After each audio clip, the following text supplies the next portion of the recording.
Foi, a verdade, foi un traballo bastante intenso de bastantes anos, foron ata, bueno, botaba contas así outro día co tema da exposición é casi os 10 anos.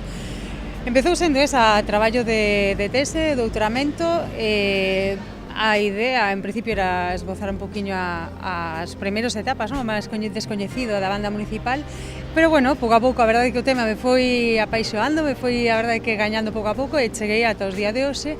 Dai saleu o libro que se publicou o ano pasado coa editorial Andamira e co consorcio, e este ano pois a exposición.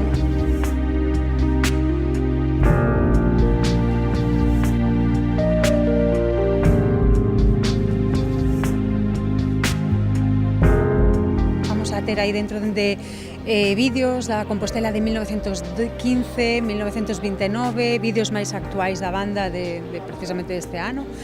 Temos actas de libros de consistorios, temos prensa, temos partituras, instrumentos, uniformes, é dicir, ver eso, un poquinho de todos os ámbitos eses que alberga a banda.